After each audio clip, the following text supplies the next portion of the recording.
Welcome to Bears on Tap, hosted by Kyle Juice Michalski, Quinten Krzysko, Sonny Verma, and the one and only Ron Luce. Bringing you all the news, analysis, and opinions on the charter franchise, Chicago Bears.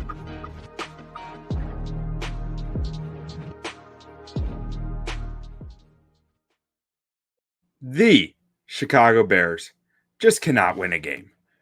It's unfortunate. It sucks. But we got another game coming up. We have 4 more games left. Next one in Minnesota against the Minnesota Vikings. We are here to bring you, we're going to talk a few Bears topics before we get into the game, a few topics of interest here. But my name is Quinten Krzysko. I am joined by Mr. Ron Luce and Mr. Sonny Verma. How are you guys doing this evening? Starting with Ron. Gentlemen, I'm doing well. I am admittedly, my mindset, I think this is good. I needed this. The MLB winter meetings are distracting me from how bad the Bears are. So it's allowing me to cope a little bit right now because I'm unreasonably getting excited about another team in Chicago that I shouldn't be. So, it's just trading the focus of my misery somewhere else for the time being. So because we get to talk just football in general, I'm feeling pretty good. Sonny, how are you doing, man? I'm doing it. I'm doing the best I can. Like you said, Ron, the cycle kind of continues with Chicago sports fans. I'm not doing as well as I was earlier because I started looking and reminding myself of what the Vikings look like and how they squeak out every single game this year. So it looks like there's a good chance this losing streak continues and extends, but we're still here and we're still here to preview and we're still able to watch. 45 minutes from now, I'm going to talk myself into a victory. So who knows? This is the cycle of a Chicago Bears fan. Perfectly said. The cycle of a Bears fan. It goes from like ultimate low at the end of Sunday to like starts creeping back up by Wednesday, which is where we're at now. It's like you're middle of the pack. By the time you get to Sunday morning, you'll be like, they're winning. I'm hammering money line this week. We're going to make that money on the Chicago Bears. And then you go back down low. It's the whole cycle.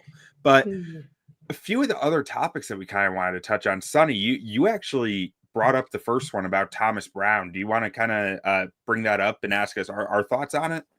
Yeah. So the idea was, again, it's funny because a week ago, the vibes were immaculate. Everyone was excited. Everyone was energized.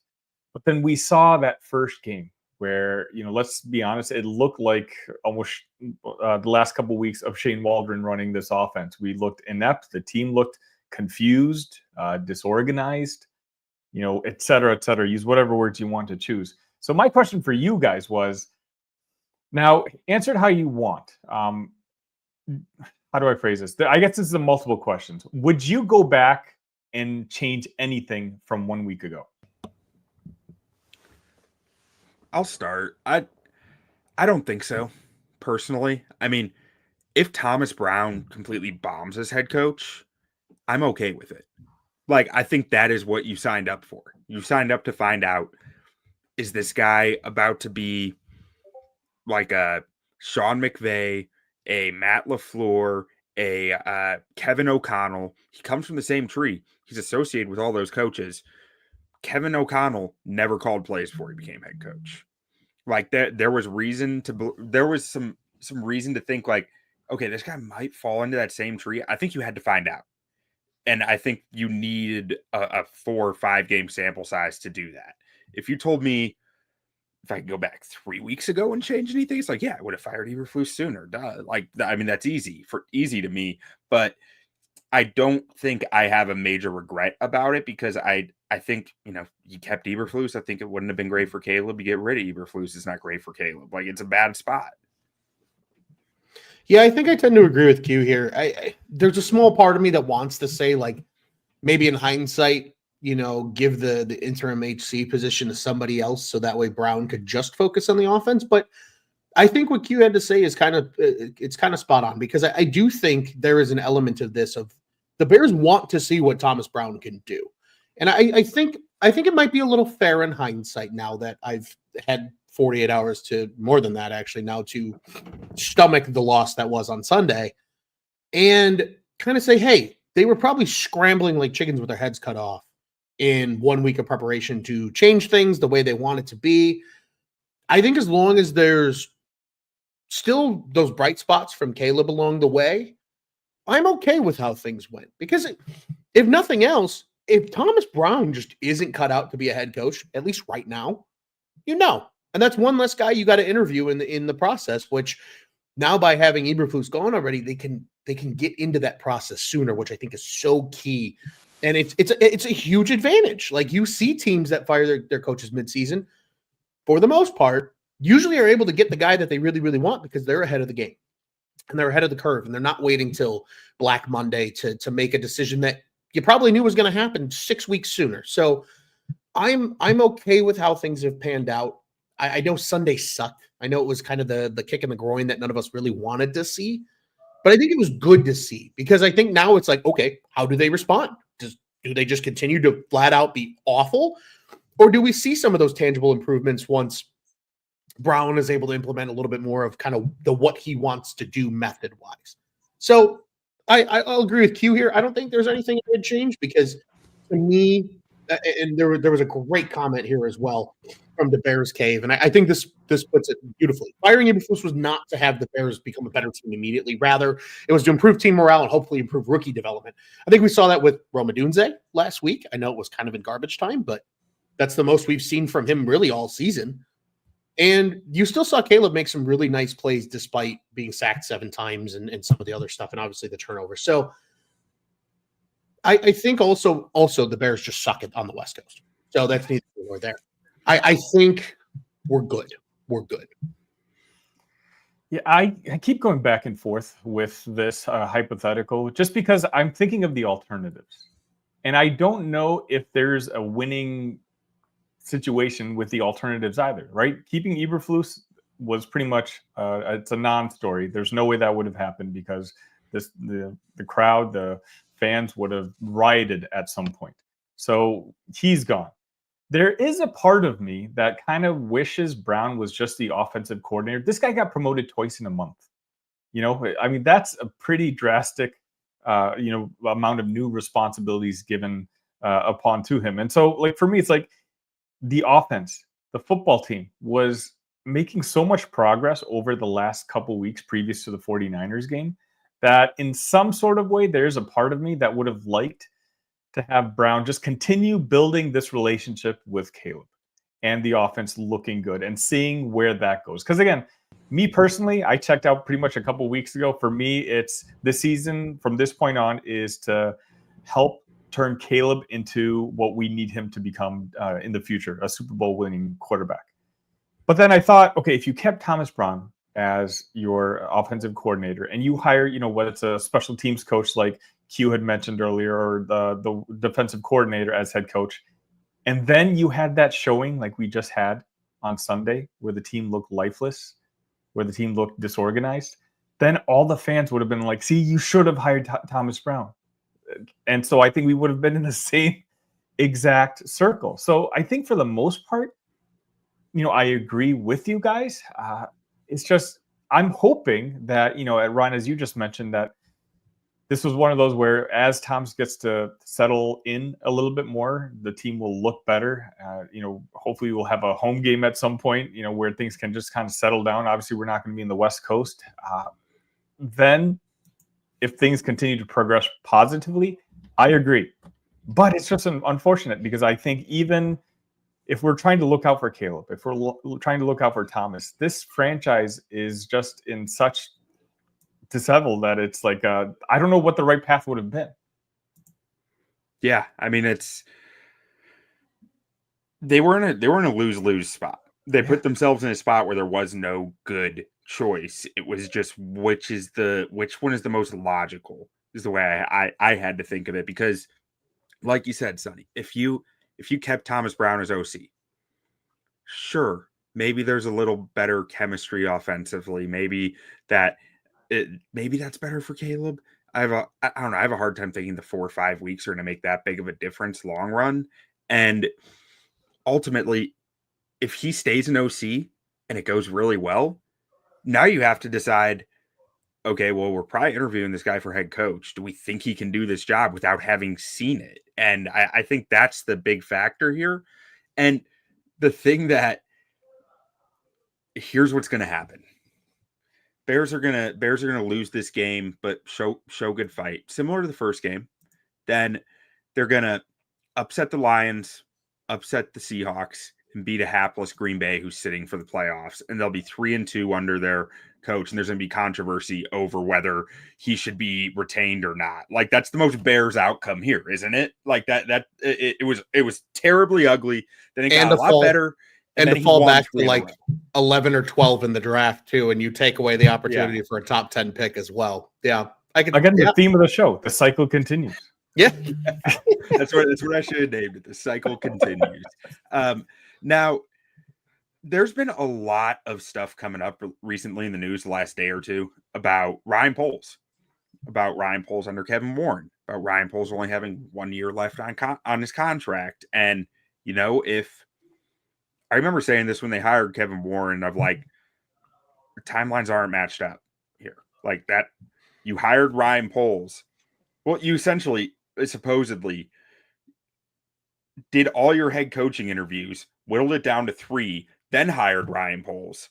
And then after Ryan Poles got hired and chose one of those 3 head coaches, you hired your team president, which is just the most backwards way possible. Like, I'm trying to think of an example of it.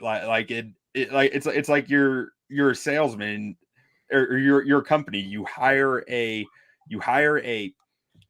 assistant, and then you hire their boss, who's the actual salesman, and then you hire the CEO.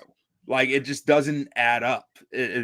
So if Kevin Warren did want to get his own guy in here, now would be the time, right? And I'm against that personally, because I want Ryan Poles because he has skin in the game on Caleb Williams.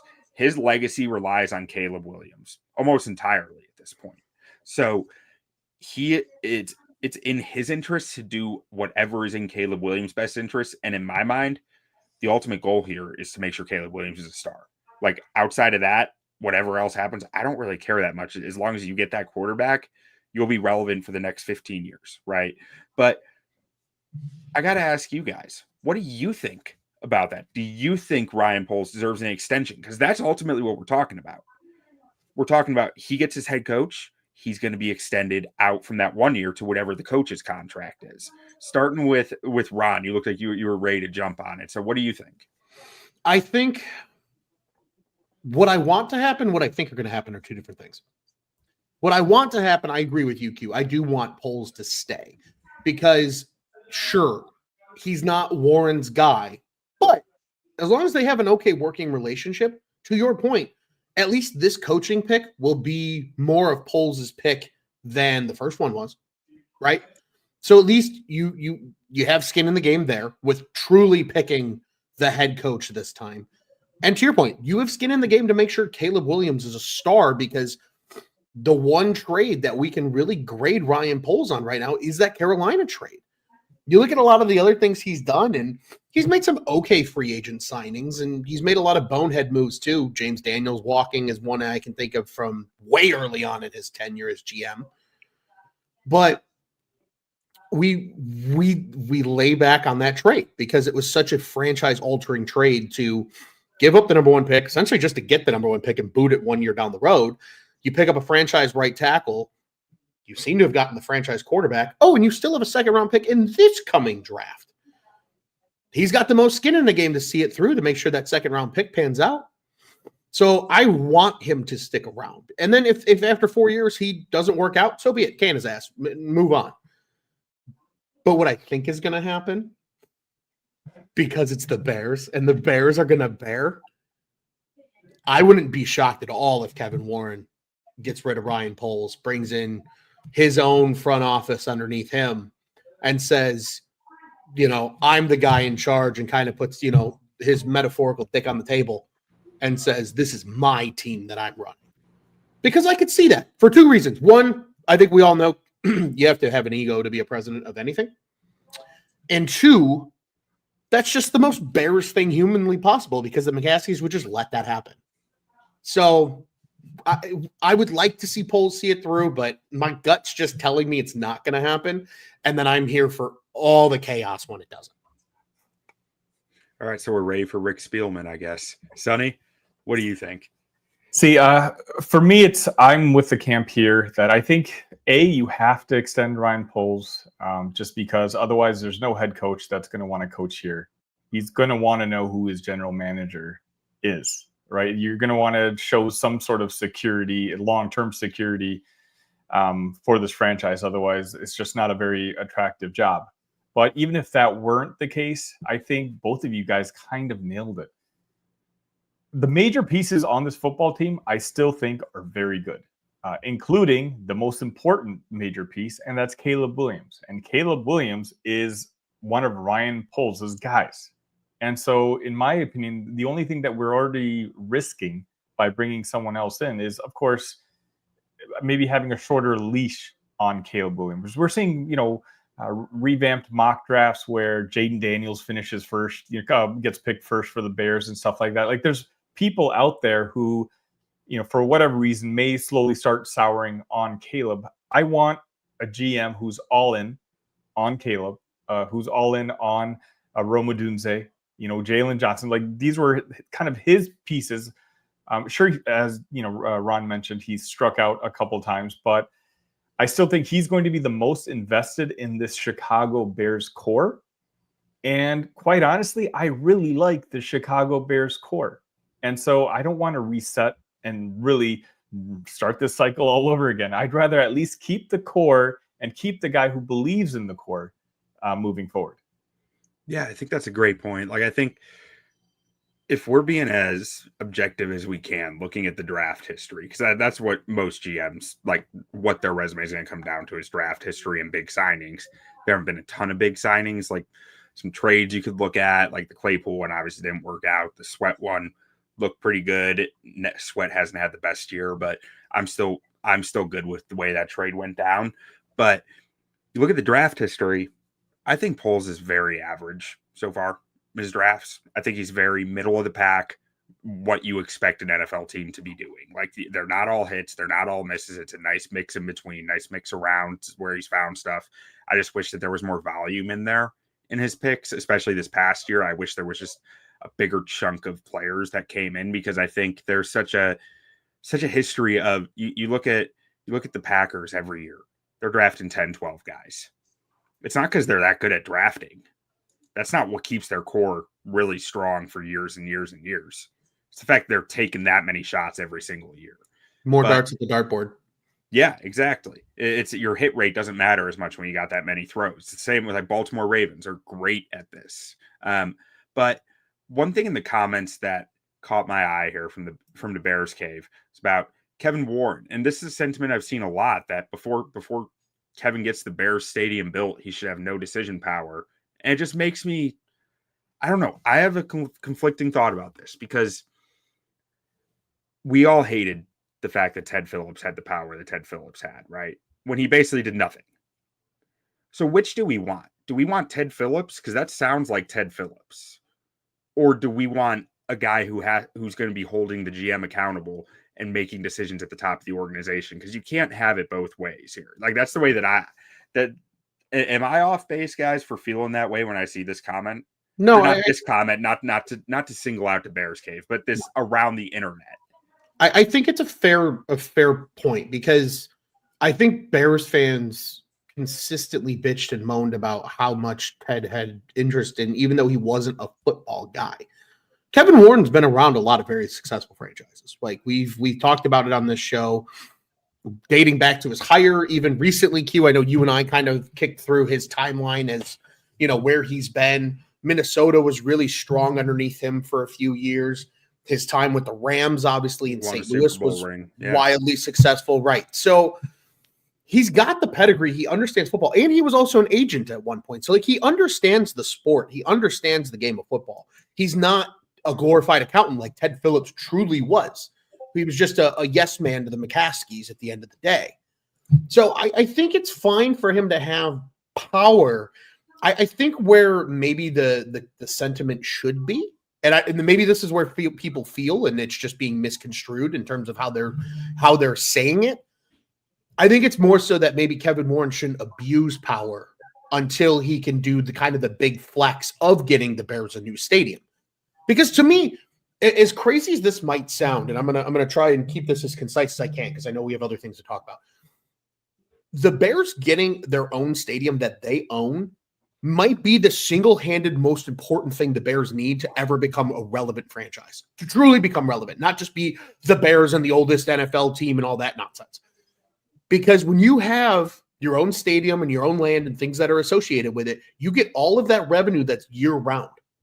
Right now, the Bears only get a part of their revenue for 8 home games. That's it. So they're making next to nothing. That's why the McCaskies operate like a freaking mom and pop shop, because it is a mom and pop shop. The Bears are their money. You get a big brand new stadium where Ditka's, name every big restaurant in Chicago wants a satellite location, just like Oak Brook or Schaumburg or Naperville's going to Naperville. have a Portillo's in it. You know it. Of course. And even like shopping and residential and all of that money outside of your expenses to run it is coming right back to the organization. And that's when they really start to flex and do some crazy shit that puts them over the top. Spend on the big fancy head coach and the big fancy front office like the Ford family has up in Detroit that we've talked about. That's when that starts to really happen. So I agree to an extent that Kevin Warren should be worried about trying to get the Bears a stadium, because that ultimately is what's going to help them push themselves into the next century even of how they operate as a franchise. But at the same time, you also want the dude running the team to have the football prowess to help the decision-making on the field, because at least if the product's good, there's more incentive for an Arlington Heights to want the Bears up there because it's going to make them money. So it's kind of, it's a never-ending cycle. That should have been the title of this show.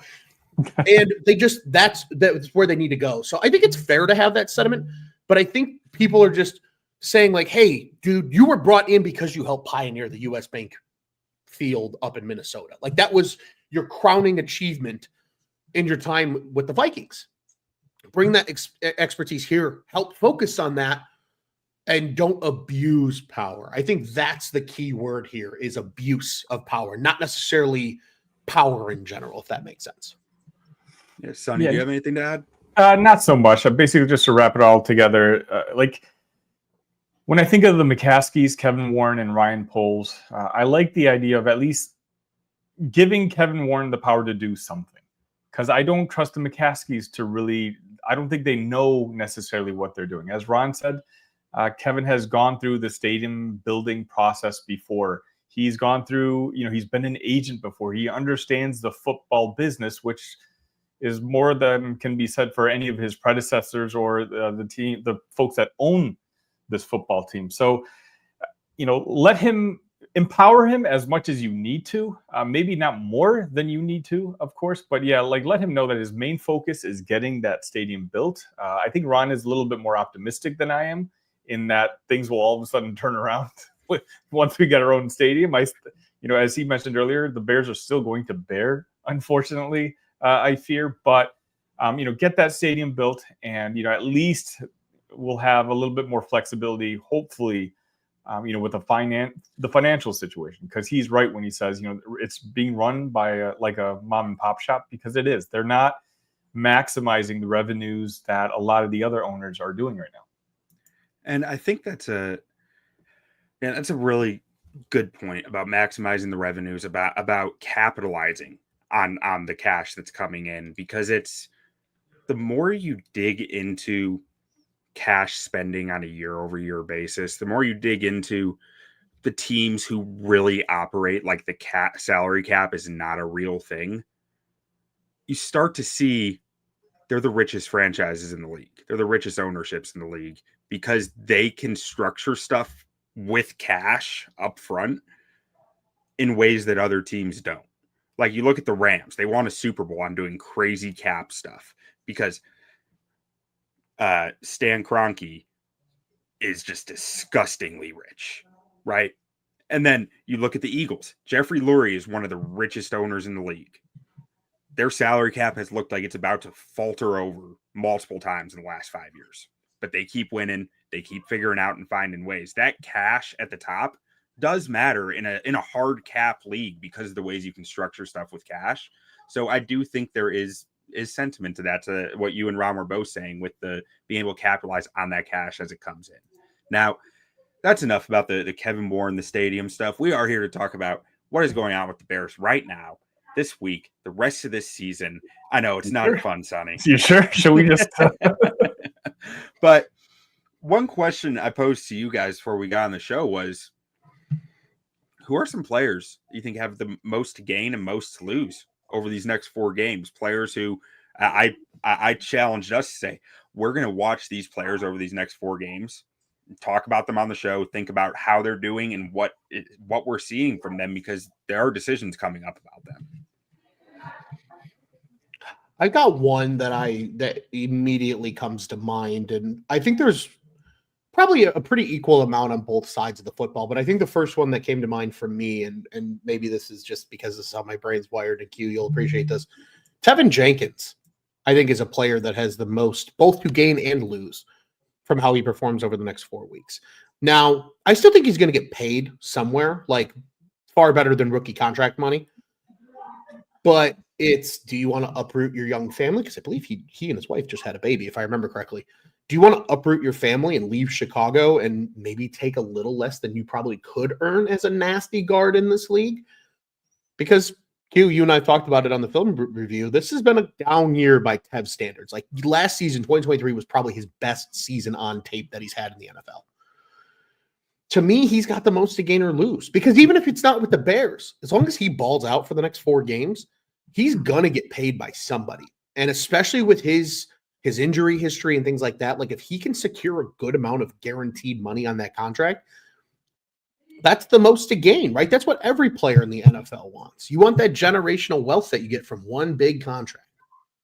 And he's got the opportunity to do that. And I think he could leave millions on the table if he doesn't play well over the last 4 games. So to me, Tevin Jenkins is he's the immediate name that comes to my mind in terms of on the offense, because right now the line is struggling. He's probably one of the few, I'll call him, true starters on the offensive line outside of a Darnell Wright and maybe a Coleman Shelton, just because the center position's a hot load of garbage. I know Scott's not going to want to hear that. And we know the Bears have cap space to bring in new guys and draft capital to potentially bring in his replacement if he doesn't play well. So I think Tev Jenkins has a lot to gain and lose truly over these last 4 games, depending on how he plays. Sonny, what do you think? I'll just say the easy answer was Keenan Allen, but I don't think Keenan Allen's sticking around. I don't think there's, when it just comes to the price point that he's going to be looking for. Obviously, he has a lot to play. I just don't know if it's in the Chicago Bears uniform at this point.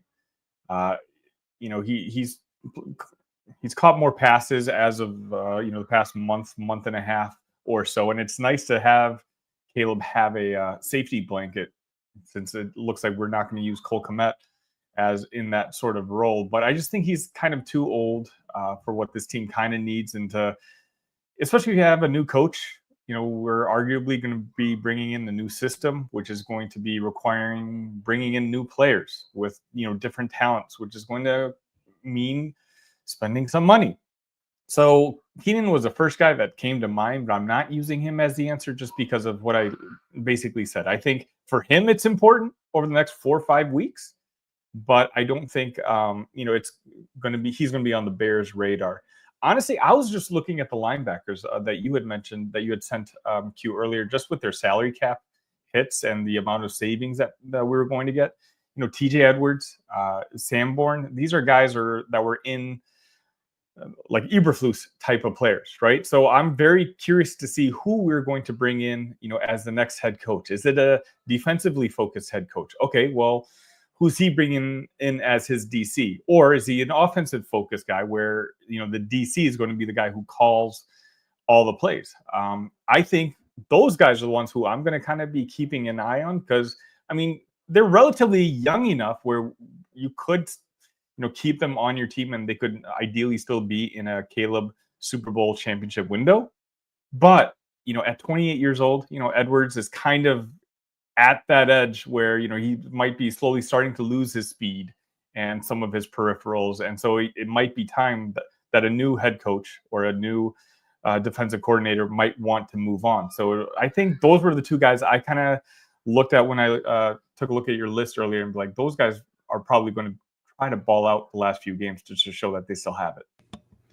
Yeah, I think that's a great one. Like since you said them, I'm not like I have a backup, but like TJ Edwards was my initial choice here. And it's largely because I look at this. TJ Edwards has allowed the most receiving yards of any linebacker in the NFL right now, who's a starter, who's played over 20% of the snaps. And he also ranks, 8th in yards per reception allowed, like 8th worst, and the 11th worst in completion percentage allowed. He has been a straight up liability in coverage ever since Andrew Billings went down. Like, we look at the difference here.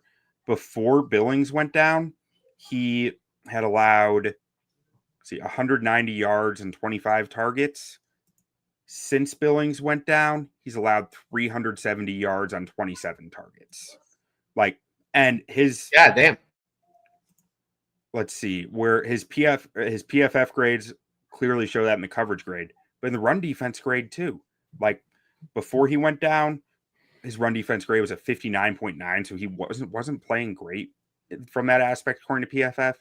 Since he went down, this is a moot point. It was 59.7 since he went down. So his run defense just all around hasn't been up to par, but since he went down, he has to play the run lanes more aggressively, and that has really cost him in coverage, which makes me wonder, like, is he more replaceable than I thought coming into the season when he was basically being allowed to roam and play free a lot more from the run aspect behind Andrew Billings, and Andrew Billings was kind of picking up more of that slack.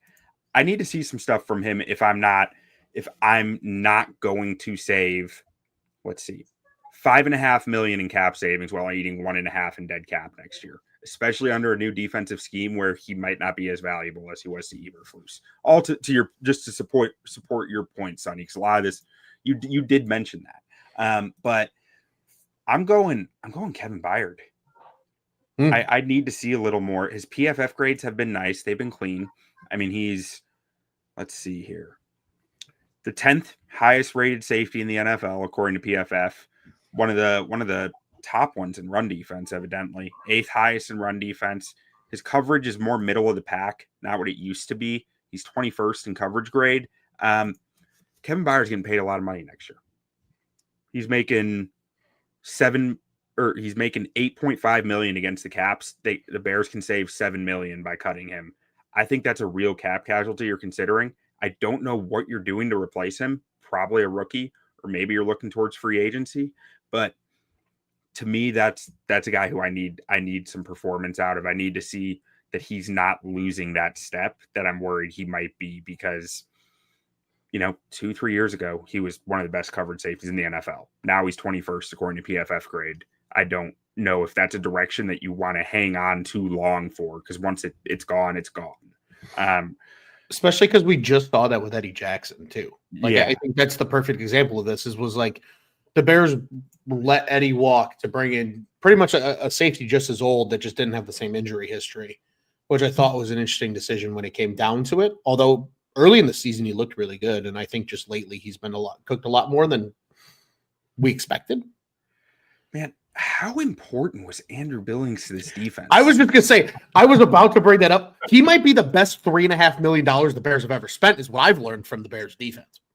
Like, I just looked at Kevin Byard's game by game, and a lot of this, Andrew Billings also ties to the Hail Mary game. Of course it does. Like, 'cause he got hurt in that Jacksonville game, if I'm not mistaken. And then it was like all these numbers for these guys are like going off the cliff after the bye week, after that Jacksonville game. Like, Kevin Byard was looking like a top 5 safety in the NFL before that by PFF grade. And since then, he might be one of the worst. Like, his PFF grades are just in the trash since then. Let's see. So overall, his PFF grade since then is a 61.9, which ranks 48th in the NFL since the bye week. Like, Woof. Yikes. I don't know how much the fall off of this entire team we can sit here and say is Andrew Billings. Who knows? Maybe he was the glue guy that made the entire locker room work. I don't know, Maybe. but like it does feel feel like that can't be a coincidence. it That's when does it feel all went like down. it feels like though, because in fairness, right? I think we've talked so much about like in the Eberflus style of defense, how the 3 technique is such an important position. And I think a lot of people, because of that, have focused on Javon Dexter, and rightfully so. I think Javon's had a good year. But the 1 tech is just as important, in my opinion, because if you remember, like the years that like Tommy Harris and Henry Melton were going to Pro Bowls, it was like Israel Donajee playing the 1 technique or Tank Johnson playing the 1 technique, like really solid nose tackles in the NFL. Like it almost feels like that guy's just as important to the defense as the 3 is. In Indy, And- Grover Stewart's that's a grown man. Right. And Andrew Billings is a grown man. It took 2 people to block Andrew Billings. And now, I'm telling you, man, you know what was my Bears hot take in the bye week that Kevin Byard might have been the best free agency signing that Ryan Poles ever made? I changed my answer. It's Andrew Billings. And it's been very clear now with the numbers that that's the truth. Yeah. But now that we've talked that, I do want to mention the Vikings roster a little bit. We've got it here. We're not doing our typical baddest man, nicest man. If you want it, like we just did a few weeks ago, we'll talk about it a little here, but like we're not going to go in the same detail. But 2 things that I want to touch on. Ivan Pace just went on IR.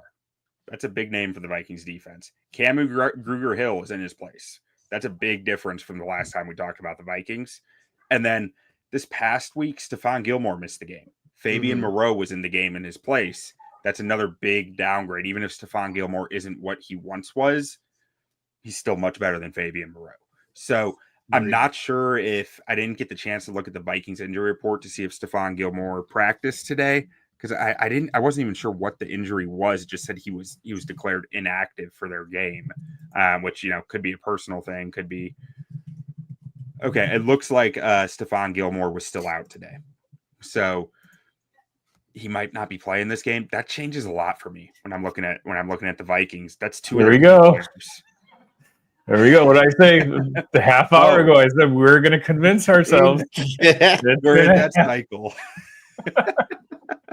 Christ, here we are. But those were the 2 things that I really wanted to touch on about the roster. If we look at what the Vikings did to us last time, Aaron Jones put together 130 yards from scrimmage. Big day for him. He averaged 5 yards a carry on 22 carries. Jordan Addison went off for 162 yards and a touchdown, 20.3 yards per catch, or yards per target. I think that is. TJ Hawkinson went off for 114 at 16 yards a catch. The tight ends have really been killing the Bears lately. And Sam Darnold put up 330 points and 2 touchdowns, or 330 yards, not points, excuse me, and 2 touchdowns. But the Bears got at the Vikings defense a good amount too. Caleb had 340 yards of his own and 2 touchdowns. They couldn't run the ball. DeAndre Swift had 13 carries for 30 yards and Roschon had 2 for 2 yards. But DJ Moore put up 106, Keenan Allen 86, Cole Kmet 64, and Rome put up 39. So they did eat against this defense. But do you guys have anything you want to think about, talk through on looking at the Vikings roster, or do we want to get ahead to our keys to the game? I mean, I guess I don't know if this is a key to the game, but for me, it was just as you mentioned, Q. We just played this team 4 weeks ago. Mm-hmm. So, and the offense looked really good 4 weeks ago. So for me, it's going to be one of those where we're familiar with who we're going up against. And if anything, they've got lesser pieces on the defensive side this time around. So, I mean, if we look inept offensively this Sunday, then, it's going to be very disheartening just because of what we just got done doing to them, just 3-4 weeks back. Yeah, I think the only other thing I would add too is just Ivan Pace is a very critical blitzing piece of that defense. I mean, he's I would argue, one of the better blitzing linebackers in the league, especially if you look at teams that run, a more 3-4 front like the Vikings do. They still have Van Ginkel. They still have Greenard, both incredible pieces. That interior D-line is still very good, especially Phillips. But I'm intrigued to see how they scheme things up to try and get Grugier-Hill to have more of an impact than he probably would because of the absence of pace. Yeah, I mean, that you're right. That is a big pace. Is when he was coming out in the draft, people were talking like maybe he's an edge rusher. He's a small edge rusher. If he was kind of a tweener on stuff, but he was such a good blitzer that it was like you felt like someone was going to give him a chance, and the Vikings gave him that chance. Now, if we're looking at this past week, let's see. Wait, are the Vikings coming off a bye? They play this past week? Oh no, they played the Falcons. That's right. They just smacked the Falcons around Yeah. at home. Yeah. Now let's see. I don't even see that Grugier-Hill played that much. Oh yeah, here we go. He only played 17 snaps, so they were trying to make up the difference with I imagine multiple guys. Grugier-Hill only had 2 pass rush snaps, so I wonder if they brought in more edge rushers and stuff like that, is trying to fill that spot in such a blitzing role. But it'll be interesting to see how they're playing that, because, like I said, the guy only played 17 snaps last week, and that was a high scoring game. So there were a lot of snaps to be played. I wonder if maybe they, again, because I haven't seen the film. I know you haven't either, Q, but I wonder like maybe on those pass rushing snaps, they just either said, hey, Van Ginkel, go stand up and kind of be a hybrid linebacker because we're going to bring Turner in and let him be the guy with the hand in the dirt. Or if they just maybe even let Turner do a little bit of that too. Because I think that's the thing that we forget about, like looking at their starting defense, is like Dallas Turner's still there. Like this dude was still a top 20 pick in the NFL draft. Like he's very good. And is certainly a guy that, you know, the Bears still need to worry about. So I'm sure they probably did just a lot more with him, and maybe Van Ginkel playing more of a traditional linebacker role, which he's accustomed to. He's done that in his time, especially with Miami when they went back to more of a 4-3 defense than a 3-4 look.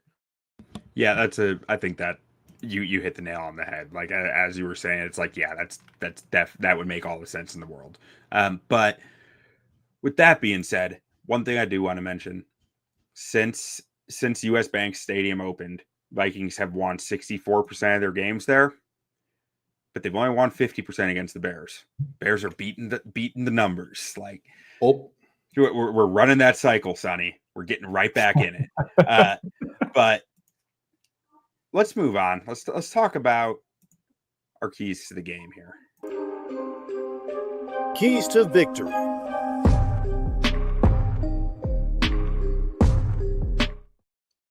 So how I want to do this, I want to review our keys from the last time around, and we can assess, how important was that? Did they do it? Did they not? Should that still be a key to the game? Or is that something where we were off base, or we need to slightly adjust it? But our first one here was to let the playmakers, specifically DJ Moore, make plays, because getting him in space is a great way, with numbers, is a great way to beat an attacking front, and that's what the Vikings have. But Sonny, I believe this was your key to the game, and DJ Moore went off last time for 106 yards. How do you feel about that one again going forward? I think that's a staple moving forward. Again, with all this chaos that's going around this franchise right now, what we want to do is try to make things as simple as possible. And football is a game that, if you can get it to your best players, you put yourself in the best position. And so, sometimes it's just not that complicated.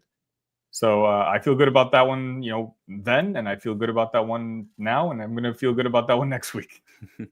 Yeah, and I'm as you're saying that, I'm thinking I should pull up their numbers from that game 2 weeks ago, specifically their target numbers against different coverage players.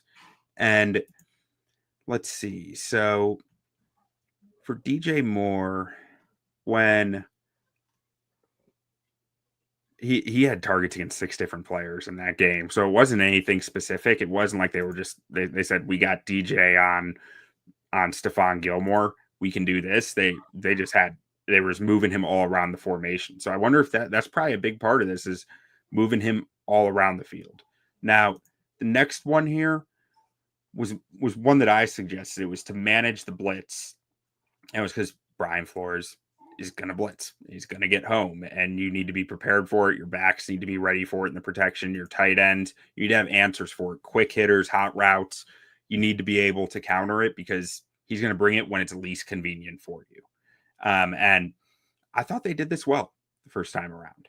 Against the blitz in this game, I believe Caleb really executed extremely well. And I can pull up numbers on that. Let's see. So Caleb against the blitz in that game was 15 of 20 and 23 dropbacks for 192 yards, 9.6 yards per attempt, and 2 touchdowns. They did it.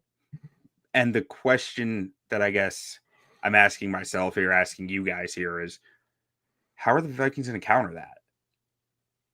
I think that's a very fair question. And I believe, if I remember correctly, I think this was my key. And I think it's still going to apply. Like, the Brian Flores defense is still very much built on the concept of controlled chaos.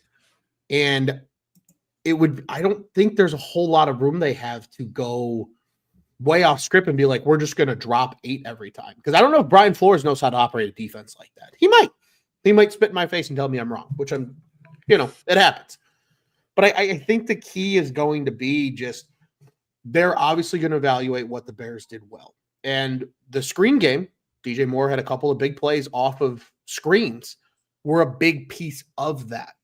So maybe instead of bringing 6 and 7 every time, maybe it's more 5 and 6 man pressures where you have that extra guy back in coverage. Maybe you force Caleb to think a half second longer. Or I can make the argument for him going the opposite way and saying, oh, I just saw what you guys did against the 49ers. Your offense looked inept. We're just going to send the house at you every time. And if you beat us, you beat us. And then we'll counter that way. I think he's got both ways to go because they saw what worked well. But that was also when Eberflus was calling the defense and doing all the head coaching prep, and all Thomas Brown had to do was focus on the offense. So I'm intrigued to see how aggressive Flores gets in terms of his initial game plan.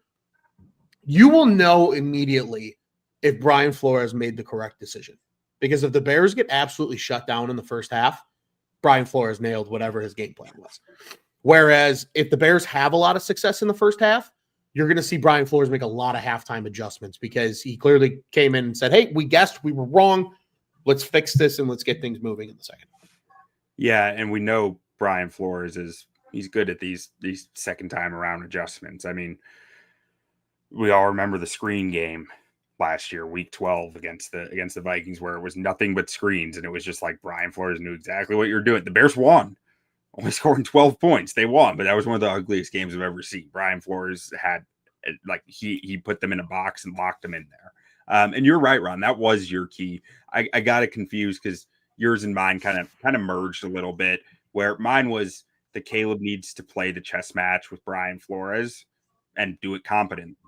And that the best way I could sum that up is Brian Flores is not playing chess with your offensive coordinator or play caller as much as he's playing chess with your quarterback. He wants to put the onus on them to think, to process, to make changes, and answer him when he's forcing their hand for. And Caleb, I thought, did an outstanding job of that last time around. Like we already touched on, his numbers against blitz, his numbers against when not blitzed, that was a little tougher though.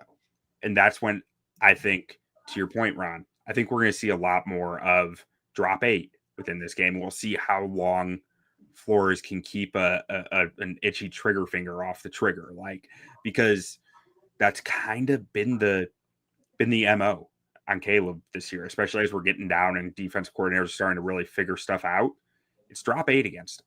Drop 7, drop 8, because the Bears haven't had route concepts that are beating a lot of coverage. They have the talent to, they have the receivers to, but they haven't been able to figure it out. So don't worry about blitzing. Maybe run some games up front, but when you drop 8, Caleb Williams has struggled a lot more this year. So, I keep saying drop 8. Most teams are dropping 7. There's 11 guys in the field rushing for drop 7. But I think that's going to be a part of it. But one thing that I want us to try to think through here is defensive key of the game. Last time they hit on all of our keys, and the Bears still lost because we didn't have a defensive key in there. So my thought is I want to merge the chess match and the beat the blitz, because those are so similar. But what's a defensive key that you guys can think of for this game to really limit the Vikings, because they went off on us last time. Yeah, and in fairness, I have no reason to think they won't go off again, especially with how dysfunctional the defense looked on Sunday against the 49ers. Now, granted, Shanahan's system to the McVay system are a little different, but they still share a lot of the same concepts. They ultimately kind of come from the same tree at the end of the day. I mean, I would make the argument that defensively, it's going to come down to turnovers. When Sam Darnold has a clean game, the Vikings are really freaking good. We saw it last week against the Falcons. I don't think he turned the ball over once. 5 touchdown passes, over 300 yards. The Falcons had no answer for their offensive game plan, whether it was Jordan Addison or whether it was Jay Jettis. I mean, those two alone cooked for two plus touchdowns apiece. I think the key for the Bears, it's going to be you need to make Sam Darnold uncomfortable and make him turn the football over. Because I don't think he's really had to experience that a whole lot this season. I haven't seen a lot of teams really be able to kind of crack the code on the Vikings offense. So, especially with, I don't think the Bears blitzed a whole lot, if I remember correctly, a week ago. Like, yeah, I mean, if you're not able to get good against the blitz, like he's just been a good quarterback this year. Shocking as that is to say. He's just balling. So I think you got to get him just to make mistakes. I don't even know if that's necessarily blitzing 8 and making him just throw up a ball, because we've seen Jettas and Addison both just run underneath it and catch it. But you gotta get turnovers. Like, to me, that's the only thing I can come up with this defense is you have to force Darnold into mistakes. He hasn't done it a ton, but if you do, at least you give yourself a fighting chance. Sonny, do you have any thoughts on it? Well, I do have a thought. One thing I'm also worried about is Justin Jefferson last game had 5 targets, 2 catches for 27 yards. And there was a lot of Bears fans, there's a lot of talk about, Jalen Johnson, this is what he does to number 1 wide receivers. Justin Jefferson is arguably the number 1 wide receiver in the NFL. I'm afraid of a big bounce back game. I'm afraid he knows what kind of numbers he got previously. And I do see sort of like a revenge factor for him to really try to make some plays. I mean, if you had told us originally that, coming into that preview show, like, hey, Justin Jefferson's going to have 2 for 27, we would have felt really, really good.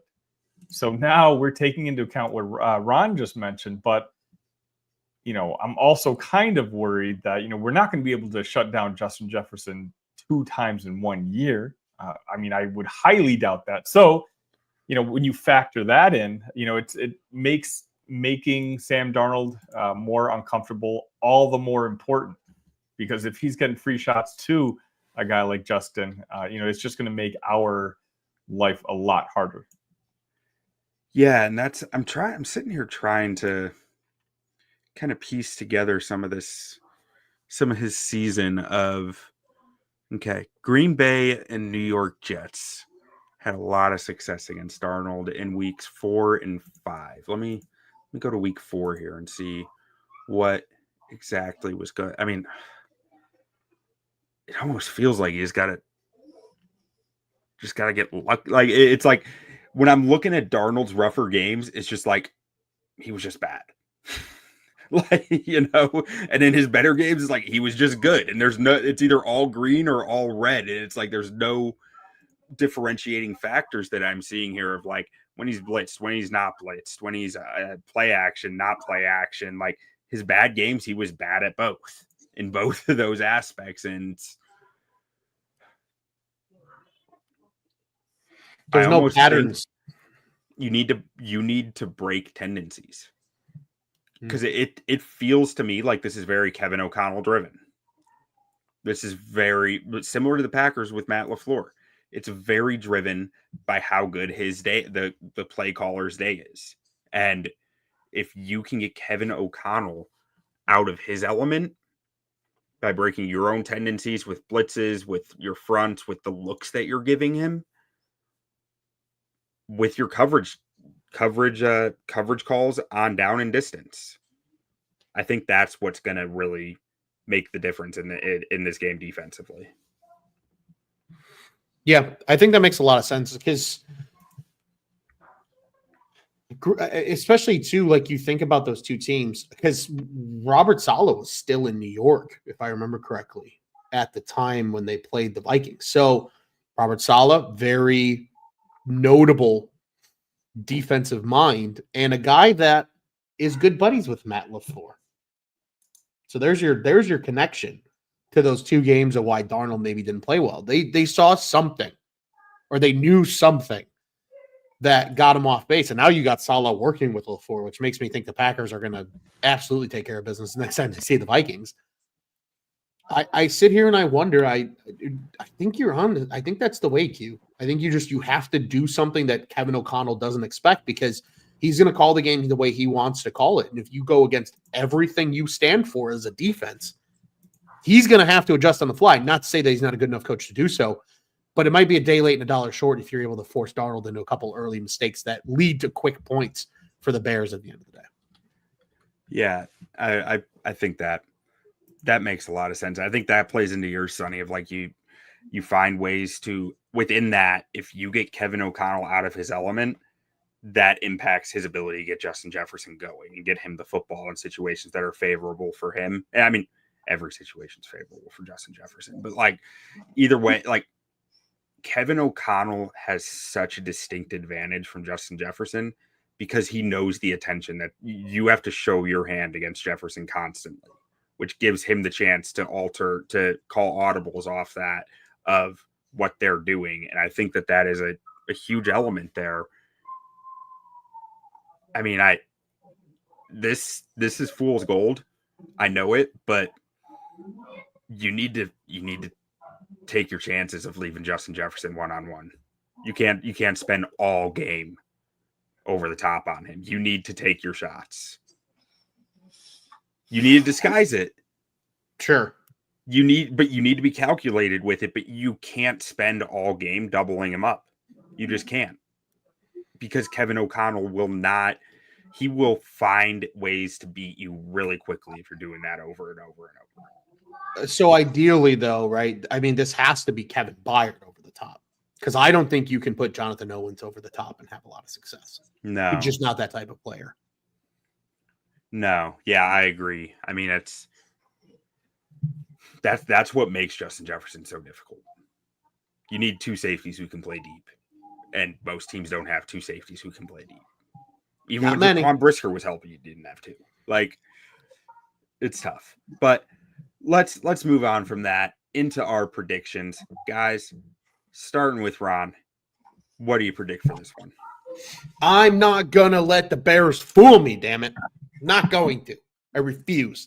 I agree with you, Q. I do think the Bears are going to put a better fight. You have the extra day of preparation with this being a Monday Night Football game. You're not going to the West Coast. Thank God. And there's no home field advantage when you play at US Bank at night. So for people that don't know what I'm talking about, the roof is architectured to literally blind the away sideline. Like when it's sunny outside, it literally shines the light directly onto the away sideline. I've been there. I can confirm. It's hilarious. I think it's the most petty thing you could possibly do with the design of a stadium. But that's the case. So you lose that home field advantage when you play at night. That's the one beautiful benefit of this being a night game, in my humble opinion. And the last time the Bears beat the Vikings, I believe it was also on Monday night. It was a primetime game regardless. I do think they're going to give a fight. I still think the Vikings are just a much better run organization, have a better head coach. They have a really good quarterback this year. You have Justin Jefferson, which I think every Bears fan would sacrifice a lot of hilarious things to get a Justin Jefferson. Vikings 35, Bears 31 is my prediction. We're hammering the over. Sonny, what do you got? The theme of this episode has been cycle. And I feel like over the last 5-6 weeks, there's been a cycle where I've gotten my heart broken on Sunday. I turn around on Tuesday, and all of a sudden I convince myself, no, this is the week that the Bears are going to win and they're going to snap their losing streak. And what invariably happens is that Sunday they lose again. And then the following Tuesday, again, I predict a victory. I'm here to break the cycle just to see what happens next Sunday. I'm also going to say the Bears lose. I think this is the first time I've predicted the Bears to lose in about a month and a half. So let's see, the follow through on this one. But I have, let's just say 31-13 Minnesota Vikings. 31-13. I was disheartened, guys, last week. Even when we scored, like it was just so late in the game, and I just don't know how good San Francisco is. And Minnesota at home, the whole country's watching. I don't know. Like I want to be more optimistic. I really, really do. But this is gonna be. I don't know. So, I've got this this whole big fancy model that I use. Let's see it. And I usually don't use it that much on this show. Like I'll use maybe one of the models that I have. I have 5 different models here for this game. They all have the Vikings winning. 2 of the 5 have the Bears covering. This is just the average. Average is Bears 9.2 point dogs. Average total is 43.3. I can deduct that down to the Bears losing 26-17. So I'm doing that. The Bears lose 26-17 because that's what the math says. And the math is a whole hell of a lot better than my opinion lately on the Bears. So I'm just riding with it. But gentlemen, any final thoughts before we close this thing up? I do have one final thought, and it escaped me, and it's gonna absolutely kill me now that I remember now. Are you guys ready to hear the horn and the skull all night on Monday? Because I am. That's all I have to say. Sonny, any thoughts? Hopefully not all night on Monday night. Hopefully we can quiet them. Let's just get a good first drive. I'm tired of seeing that graphic about the Chicago Bears only scoring first like once all season long. I think if we get to score early in the first quarter, who knows? All of a sudden, it won't be Sunny sad. It'll be Sunny optimistic, and the cycle continues. Yeah, they have not scored in the first half since the last time they played the Vikings. Whoa. Gross. Fun stuff. I think that's my final thought. They haven't scored in the first half since they last played the Vikings. Woo. They got to make it happen. But gentlemen, let's get out of here the only way we know how. Bear down. Bear down, gentlemen. Bear down.